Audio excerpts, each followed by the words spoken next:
Buonasera amici di Io Compro Siciliano e bentrovati. Stasera intanto inizieremo con una bella puntata dedicata a quella che sono le tradizioni pasquali e sarà davvero una puntata speciale della cucina dei ricordi, una denominata Special Cook. Speciale perché intanto, come dicevo poc'anzi, tratteremo di un argomento molto molto interessante che è quello appunto sulle festività che stanno per arrivare, quindi la festività pasquale. E poi speciale perché avremo tre special guest, tre grandi professionisti della nostra regione che ci racconteranno appunto dei prodotti della tradizione del loro territorio. Ci accompagneranno quindi alla scoperta di questi piatti che hanno tradizioni millenarie. Chi sono i nostri ospiti? Ve li presento subito. Abbiamo lo chef Roberto Cascino che ci parlerà del suo dolce, una sua rivisitazione di quello che è un piatto della tradizione pasquale che ha denominato i dolci sapori di Pasqua.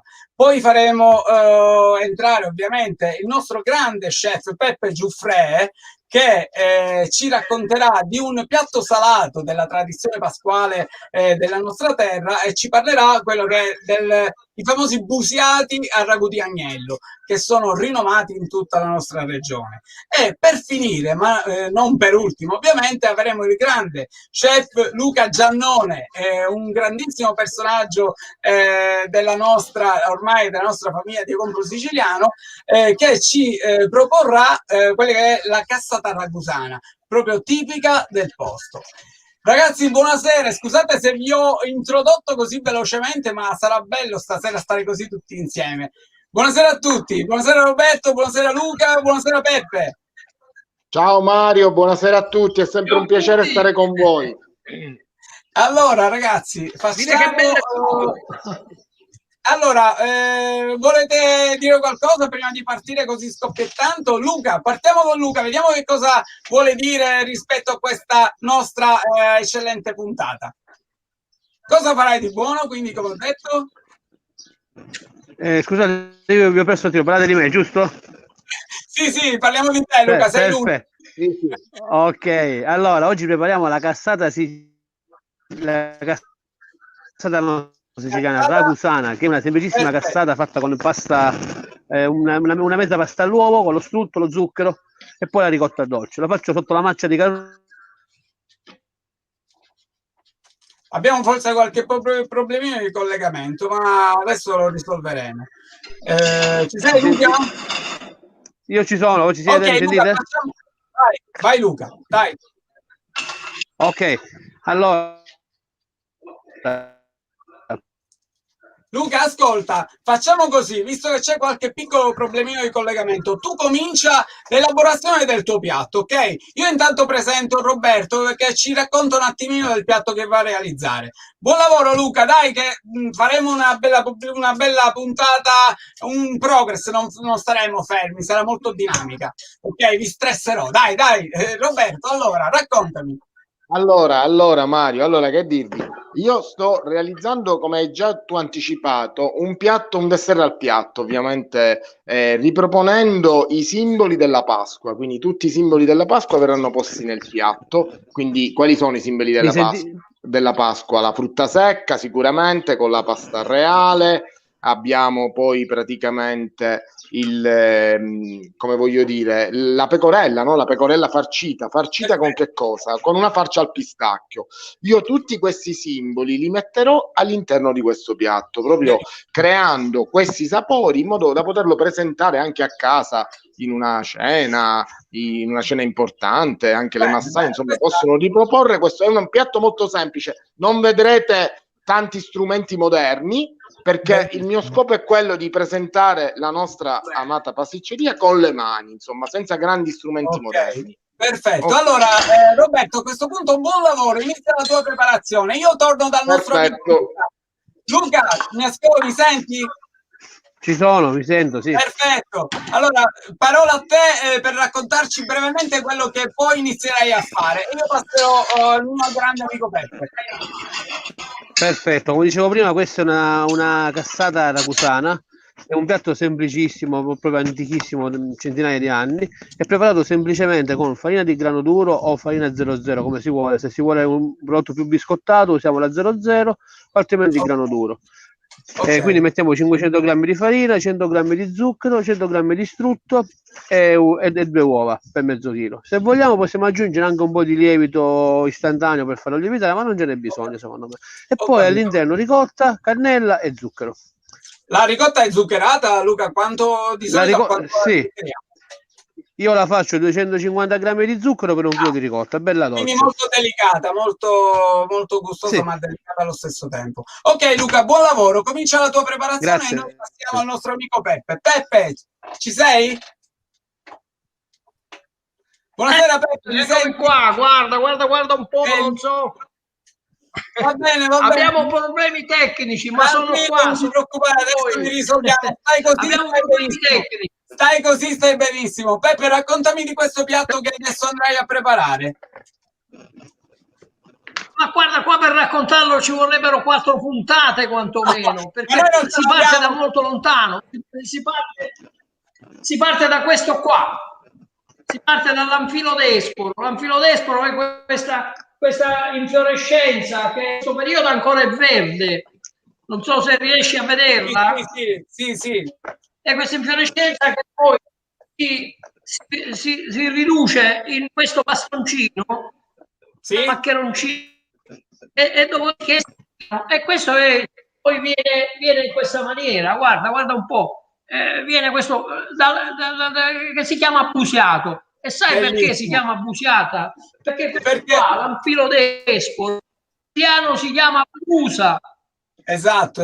E quindi abbiamo un po' questa partita ed è un po' un momento quasi religioso da parte di tutte le signore trapanesi, perché a Trapani per poterti sposare devi sapere incocciare il cultus, fare le busiate e dopodiché poi parli di prendere marito. Peppe, perdonami, anche incocciare il marito. Ci siamo? Ultimamente ti dicevo, molte signore invece, continuando la tradizione, non trovando il filo famoso naturale, utilizzano la busa, il buso, quello che si utilizzava, diciamo, per fare la maglia, no? Mi senti? Sì, diciamo il ferretto. Ma il risultato è lo stesso, attenzione, il risultato non cambia, però perdonami, è bella una pasta, sai che ci vuole il legno. Bravo. Ci vuole il legno e nello stesso tempo una pasta diventa, come dire, si sposa bene con i sughi quando ha molta porosità. E questo un ferretto non glielo dà. Infatti, a volte io... Peppe, perdonami, restiamo su di te. La dose per la pasta classica che fai per realizzare le busiate.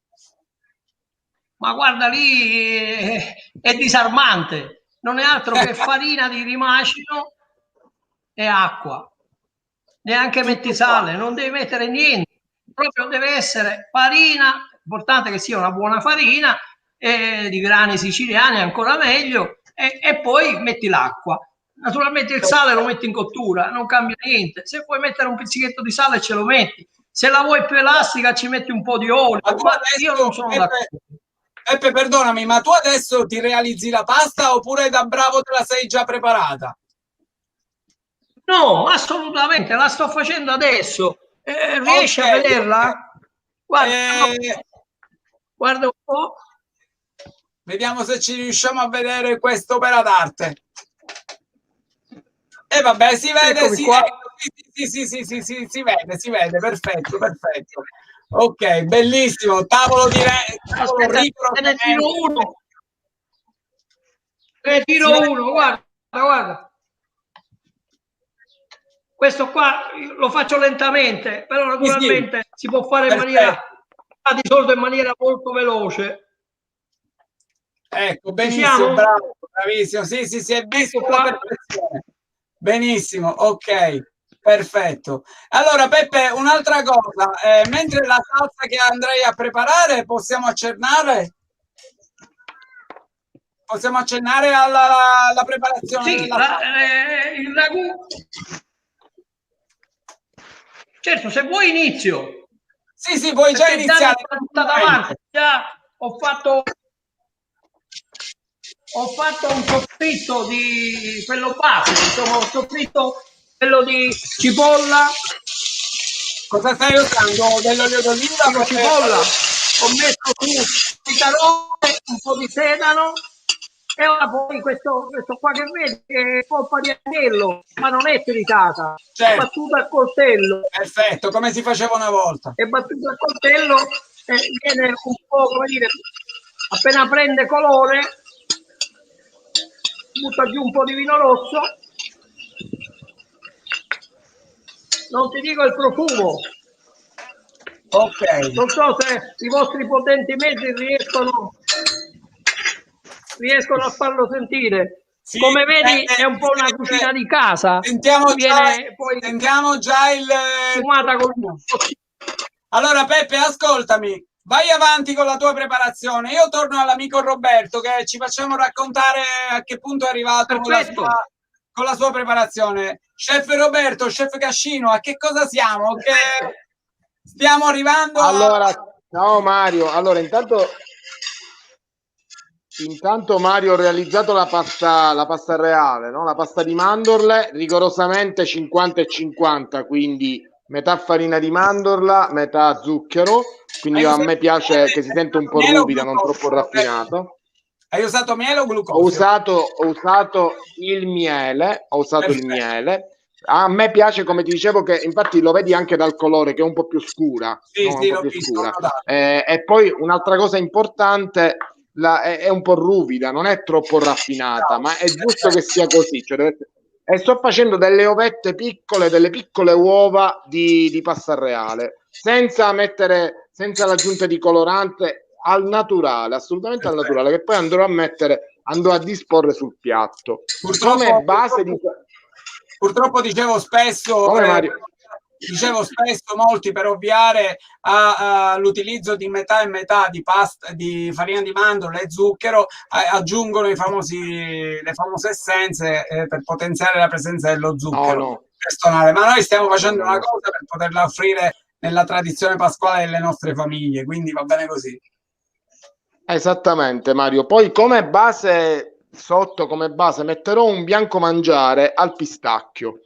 Il bianco mangiare, classica dose, quindi con il latte intero, con l'amido, con la pasta al pistacchio, quindi ho messo una parte di... Levo un po' meno zucchero, anche perché lo sai, la pasta al pistacchio rende un po' troppo dolce la mia preparazione. Una volta realizzato, che cosa faccio con questo bianco mangiare? Lo faccio raffreddare, lo frullo un po' e lo passo, così mi viene come se fosse una crema, vedi? La consistenza di una crema. È un incrocio tra una salsa e una crema, ma è il risultato che voglio. Non mi deve sbavarare nel piatto, ma non deve essere neanche troppo densa. E con questo andrò a laccare praticamente il piatto. Poi, come altri ingredienti, ho realizzato la famosa torta frangipane, no? Che ricordiamo tutti, la torta frangipane sempre a base di mandorle, che è anche una torta da credenza, una torta che può anche restare, voglio dire, in credenza, sempre a base di farina di mandorla, uova, una piccola parte di farina perché si miscelano entrambi, e quindi fatta al forno. Questa torta frangipane l'ho semplicemente ricoperta con del cioccolato fondente. Vedi? Ho fatto dei dadi di cioccolato. Questa resta sempre morbida perché ovviamente è una torta grassa. Una volta c'è la presenza del burro, ma anche della farina di mandorla che te la rende grassa. È la famosa torta frangipana che facevamo noi da ragazzini. Io mangiavo. Tra l'altro è attualissima perché anche in questo periodo, direi quasi in tutti i periodi dell'anno va bene, però proprio in questo periodo la vedo abbastanza azzeccata come scelta. Esattamente. E sopra ho messo questa colatina di cioccolato con nocciole e pistacchi, sempre per richiamare praticamente i nostri sapori. Poi ovviamente per dare l'ultimo passaggio, per dare un pizzico di acidità, metterò un po' di frutta, in questo caso ho scelto il fragolone, ovviamente sempre che mi va a decorare il piatto. E infine, Mario, ho fatto un caramello dolce per andare a nappare il piatto col caramello dolce, quindi diciamo che alla fine il piatto ripropone tutti i sapori della Pasqua. La Pasqua è anche una gioia, una gioia non soltanto religiosa ma anche alla vista, no? Una risurrezione, una gioia. È la resurrezione, Esattamente. la resurrezione dei sapori, degli odori, dei sapori, bravo Mario, esattamente. Dell'amore verso quello che è il gusto della cucina. Robby, Ma anche perdona. Dimmi. Ok, continua il tuo lavoro, io passo al nostro Va bene. Luca. Ok. E allora, a che siamo? Allora, Luca, io mi sono un attimino fermato perché il mio piatto è velocissimo, ok? Ok. Allora, se mi puoi continuare a descrivere quello che stai facendo? Ci sei, Luca? Poi abbiamo zuccherato la ricotta, 250 grammi di zucchero per un chilo di ricotta. Ok.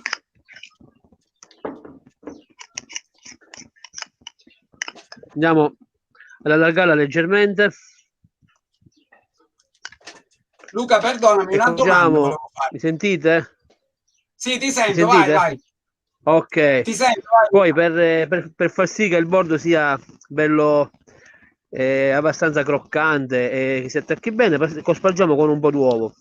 E poi andiamo a chiudere in questo modo, dando dei pizzichi.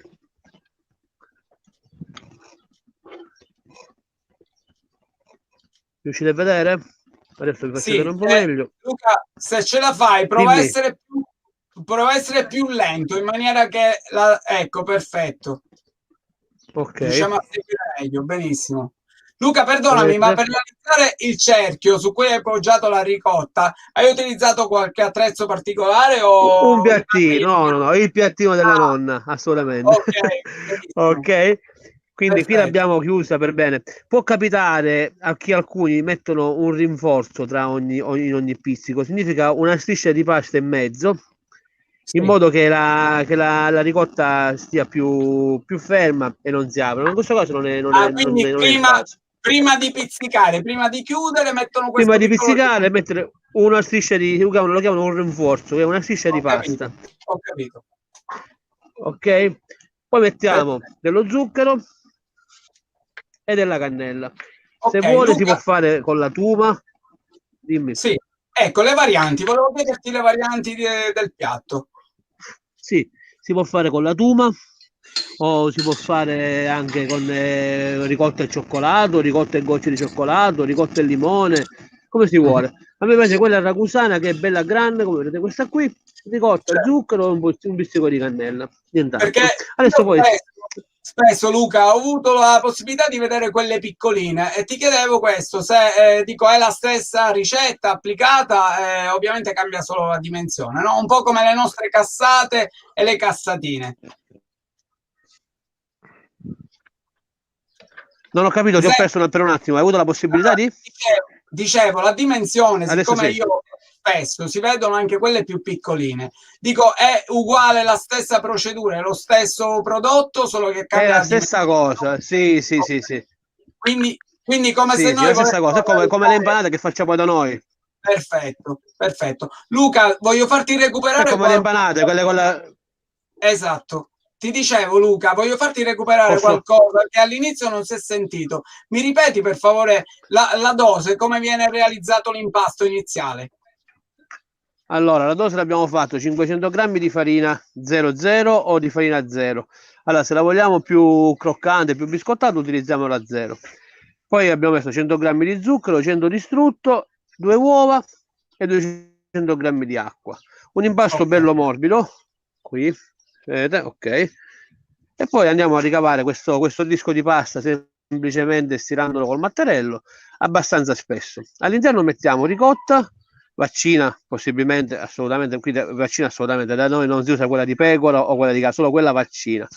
Zucchero e cannella, 250 grammi di zucchero per un chilo di ricotta. Dopodiché andiamo a fare questo disco di pasta, mettiamo la pasta all'interno, la ricotta all'interno e la pizzichiamo ai bordi. Se vogliamo renderla più resistente, mettiamo un rinforzo, che sarebbe una striscia di pasta nella circonferenza. Poi si circosparge di zucchero e cannella. Come dicevi tu, si utilizza fare quella grande o quella piccolina, non cambia assolutamente niente. È come le scacce che facciamo noi, le impanate, facciamo i pasticci, quelli grandi, con l'agnello, col tacchino o col pollo, come si vuole, oppure quelle più piccoline. Poi questa qua le inforniamo nel forno, rigorosamente nel forno di pietra. Si arde il forno, appena il forno è bello bianco, si toglie la legna, si mettono le cassate, diciamo, prima si fa il pane, le impanate, alla fine si mettono le cassate. Luca, perdonami, così per come stiamo intuendo è la stessa temperatura per infornare il pane, quindi, no? No, infatti sono corretto. Prima si inforna il... Ecco, prima si si inforna il pane. Quando in inglese si dice quando si ammansisce il forno, praticamente viene inserito poi questo dolce. Perfetto, alla fine, quando il forno è leggermente caldo, si mette delicatamente, si cucinano le cassate. Ho già quella pronta, qui se volete vederla. No, aspetta Luca, aspetta, fammi passare tu, tieniti buono tutto che continuiamo a parlare con il nostro amico Peppe. Ci vediamo dopo. A dopo. Peppe, ci sei? Ci sei, Eccomi, Peppe? mi sono portato avanti e come voi ben vedete, diciamo che ho messo giù la prima parte del ragù che a fuoco lento sta andando a cottura. Ho messo il pomodoro passato, diciamo quello che una volta si faceva imbottigliato, proprio questa è una ricetta della tradizione. Mi sono preparato con che ho levato chiamiamolo dall'agnello, mi sono preparato un brodo con un po' di sedano, cipolle, carote, cannella e aromi vari, quindi alloro piuttosto che rosmarino, e questo qua mi serve sia per portare a cottura il tutto, ma anche per cuocerci la pasta, che è importante. Nel ragù d'agnello naturalmente ho messo anche i soliti aromi che ci accompagnano, quindi dal rosmarino, il pezzettino di alloro, un pochino di cannella e naturalmente ora deve andare in cottura. Sai, questa è una ricetta molto slow, molto lenta. Dopodiché i buciati l'avete visto, cosa fondamentale, buttarli giù nel brodo di agnello, in modo tale che già hanno un po' di sapore. E naturalmente guarda Peppe, questa è la chicca che cercavamo nel tuo piatto, ovviamente, quello della cottura della pasta nel brodo d'agnello. Ed essendo una pasta fresca, gli insegni che immediatamente prende sapore, perché ha questa porosità, tra l'altro tirata nel legno, l'anfilo destro abusa, come abbiamo detto in francese, l'abusa la rende rugosa anche all'interno, quindi non è solo rugosa all'esterno, ma è rugosa anche all'interno. Ripeto, non fate le piani d'acciaio, perché se le fate le piani d'acciaio Peppe, se noi volessimo mi viene meno la produzione. Se noi volessimo dare un tempo di cottura al ragù d'agnello, che tempi dovremmo dare, Peppe? Ma guarda, dipende dalla dimensione di come lo tagli e dipende anche il tipo di taglio, perché se lo fai con la coscia stai tranquillo che ci vuole un'ora per cuocere, ma se lo fai con l'ombo, filetto e controfiletto, allora a quel punto ti dico che in mezz'ora è già pronto. Perfetto. Il tempo della trasmissione sarà pronto. E allora erano delle costolette. Ok Peppe, ascolta, ti interrompo un attimo, lanciamo un piccolo spot e torniamo insieme. Ok.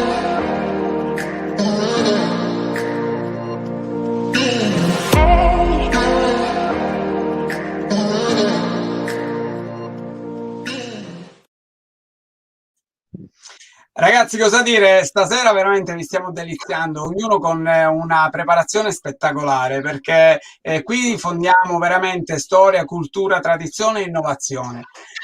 Abbiamo visto il ragù d'agnello preparato in maniera eccellente dal nostro amico Peppe Giuffrè, ma abbiamo visto anche la fase della preparazione della cassata ragusana, che è proprio si trova solo sul territorio di Ragusa, quindi grazie al nostro Luca stasera abbiamo la possibilità di poterla dimostrare e di poterla fare vedere.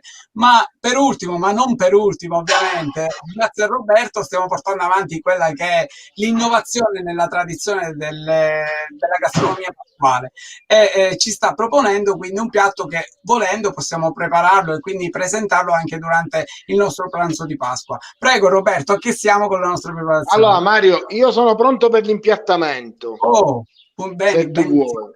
No, Benissimo, allora, visto che abbiamo ancora qualche minuto, Sì. ti chiedevo questo, che differenza hai trovato tu quando prepari questo piatto innovativo? Che differenza hai trovato nel presentare questo o allo stesso tempo presentare quello della tradizione agli ospiti, ovviamente che ricevono questa tua preparazione? Qual è il loro stato d'animo quando lo vedono? Ma io devo dirti che poi alla fine i sapori ci sono tutti, è chiaro, mi distacco leggermente da quelli che sono i dessert classici, insomma, della tradizione, però se esaminiamo tutti gli ingredienti uno per uno, alla fine il bianco mangiare, la pasta reale, la torta frangipane, cioè il cioccolato, il caramello, cioè sono tutti ingredienti che fanno parte del nostro bagaglio culturale ed enogastronomico. Quindi alla fine devo dire che è un dessert molto apprezzato, perché poi c'è il tocco dell'acidità del fragolone, non è, voglio dire, il classico dessert scontato dove insomma io vado a scomporre, io non vado a scomporre nulla in questo caso, io come una tela bianca vado a riproporre quelli che sono i nostri sapori, assolutamente. Perfetto. Volevo chiedere alla regia se abbiamo qualche messaggio, così lo leggiamo. Mario, nel frattempo posso impiattare? Sì, puoi cominciare piano piano a preparare, così passiamo a tutti. Allora, abbiamo il nostro grande amico Andrea Geriri che ci dice buon pomeriggio, super siciliani, un abbraccio da Londra. Abbiamo la grande Marzia Monreale che ci pensa sempre, ci augura anche lei un buon pomeriggio, bentrovati Super Chef, un abbraccio a te Mariano e ai nostri amici. Agostino Palazzotto, un saluto dalla Svizzera, saluto anche a te, Leandro Gavatta, che bontà. E Andrea Geri ancora, il capoliato top. Andrea, dovete sapere che è un grande chef siciliano che vive a Londra e opera nella gastronomia europea proponendo i nostri piatti. Buonasera anche a Carlo D'Amato che stasera ci sta seguendo e augura buonasera a tutti. Ciao Carlo. Mancare, ci augura buon Pasqua a tutti, una buona Pasqua a tutti. E tanti amici ci stanno seguendo, più avanti parleremo anche degli altri. Volevo passare di nuovo la parola, se me lo permettete, a Peppe Giuffre che era ancora in fase di preparazione. Allora Peppe, possiamo continuare se vuoi a descrivere quella che è la tua fase di preparazione.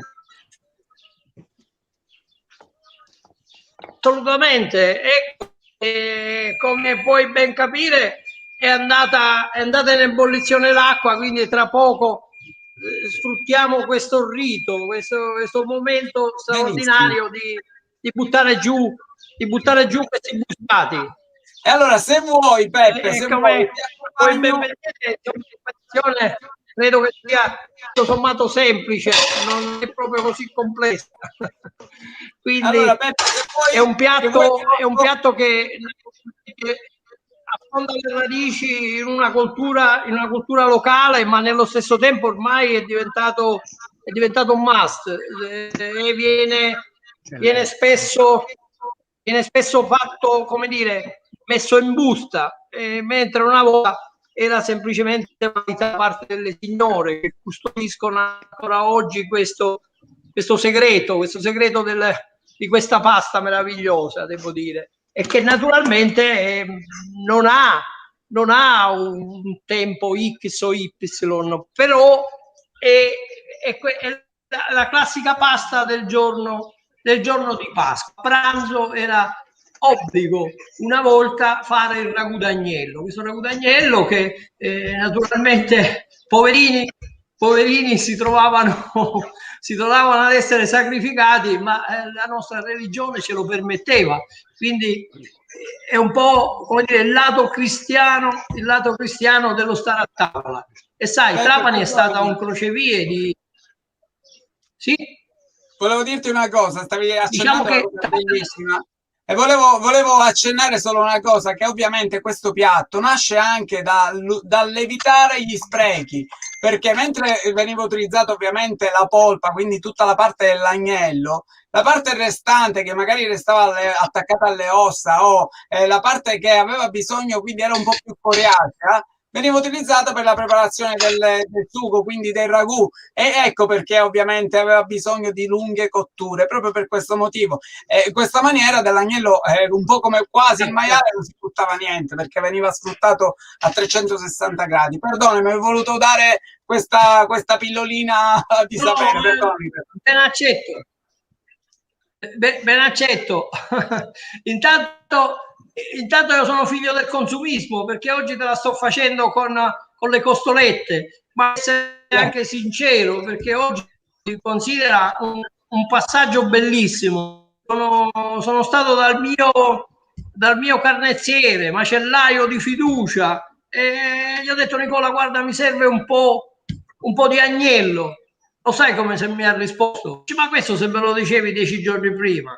Quindi ancora dalle mie parti, questa tradizione è viva e io ne sono non felice, ma strafelice, perché come ti ho sempre detto, noi stiamo perdendo la nostra memoria storica, stiamo perdendo quello che negli anni ci ha fatto diventare i custodi di una dieta mediterranea che non esiste, perché tutto sommato non è né la busiana né l'oro né la cosa, perché è un bene materiale la dieta, però il nostro stile di vita ci ha consentito di essere, come dire, i deputati, di essere eletti ai custodi della dieta mediterranea. Certo, quindi dico sempre, Elpemì, aiutatemi, difendiamola perché...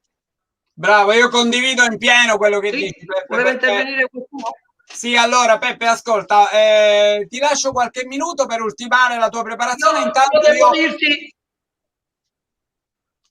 Dimmi Peppe. Devo dirti che devo scendere la pasta, perché essendo una pasta fresca, allora Peppe, la puoi scendere? Ascoltami Peppe, la puoi scendere, mettila in padella, tra un minuto sono da te. Volevo passare a Luca. Luca? Allora io sono già pronto. Ecco, andiamo. Io volevo accennare se... Scusami. Dico, se Vai, posso, Luca, volevo accennare una cosa sull'agnello. Non so se conoscete i turciniuna. Li conoscete? I turciniuna dell'agnello. Sono fatti solo con le interiore dell'agnello, per dire che non ti butta proprio niente. Tutte le interiore dell'agnello, fegato, polmone, milza. A Stigliola. Anzi, me la faccio lunedì, me la faccio. Allora Luca, sentiamo la presentazione del tuo piatto, così poi passiamo anche agli altri. Allora, siamo arrivati abbiamo fatto quella bella lavorazione. Aspetta, la mia castella, quindi dopo che e qui, dopo che l'abbiamo infornata, eccola qua, abbiamo il risultato della cassatella. La possiamo tenere anche una settimana tranquillamente, ma si mantiene abbastanza. Una settimana non ci arriva perché noi usciamo e mangiamo subito. Quindi... Vero Luca? Queste sono più da passeggio. Sì. E poi c'è quella... Sì. Luca, assolutamente, così le troviamo ovunque, ce le mettiamo in tasca. Dimmi, caro. Volevo farti una domanda, Luca, a completare questa bellissima presentazione che hai fatto stasera. Ma se noi volessimo presentarlo rivisitato magari in chiave moderna per poterlo presentare in un servizio di ristorazione, potremmo abbinare una salsa, qualcosa accanto? Ah sì, abbinerei qualcosa di acido, dare un tocco di acidità, anche una salsa alle fragole, una salsa ai frutti rossi, perché no? Per dare un tocco di acidità, questo sì, perché secondo me è abbastanza dolce. Tu dicevi è molto delicata sicuramente, però comunque è dolce, quindi un tocco di acido, perché no? Perfetto. Luca, ti ringrazio tantissimo. Volentieri. Ti ringrazio magari tantissimo della ricotta ciuffe. Ok. Ti ringrazio tantissimo per quello che hai fatto, ci hai fatto vedere stasera uno dei piatti veramente della tradizione. Vengo da te tra qualche secondo. Volevo passare a Roberto in maniera da completare il suo piatto. Eccomi pronto. Si vede il piatto nel frattempo? Sì, si vede. Allora, andiamo a spiegare tutti gli ingredienti. Abbiamo il caramello che ho leggermente aromatizzato agli agrumi. E nella fattispecie ho messo la buccia di mandarino. nel caramello. Poi abbiamo le piccole uova di pasta reale, la torta frangipana al cioccolato, i fragoloni e poi mettiamo dei pezzettini di frutta secca così un pochettino a decorare. E diciamo che il piatto è pronto, nel senso è un'esplosione di colori e soprattutto di sapori, perché questo agrodolce del caramello, peccato che non lo potete assaggiare, ma è una marcia in più. È una sorta di agrodolce fatto con la buccia del mandarino. E allora, hai detto che hai utilizzato anche del succo di mandarino, Roberto? Ho utilizzato la buccia del mandarino. Solo la buccia. La buccia ed effettivamente un paio di cucchiai di succo di mandarino pure. Perfetto, per fare il caramello. Ok, quindi abbiamo noi la frangipane, abbiamo le piccole uova di pasta reale, la frutta secca. Sotto vedete, io dico sempre ai miei allievi chef, dice: ma perché la pasta al pistacchio non è verde? Perché quella che voi a volte vedete non è pasta al pistacchio. È vero. Quando è fresca, tu lo sai meglio di me, assume questo colore. Roberto, perdonami, tu alla fine in questo piatto che hai presentato stasera hai sintetizzato veramente quello che è l'essenza della Pasqua, con i colori, con la bontà, con tutto quello che è il gusto della tradizione pasquale. Volevo farti i complimenti. Grazie. Bravo Roberto, ti lascio per qualche secondo, ci rivediamo tra un po'. Passiamo finalmente la nostra parola anche a Peppe che ci completa il piatto. Peppe, ci sei? Eccomi. Come l'inquadratura va bene? Perfetto, bravissimo, si vede tutto. Allora, la presentazione non prevede fronzoli. Non prevede fronzoli perché questa è una cucina di casa. Quindi non devo fare ben altro che mettere tutto nel piatto.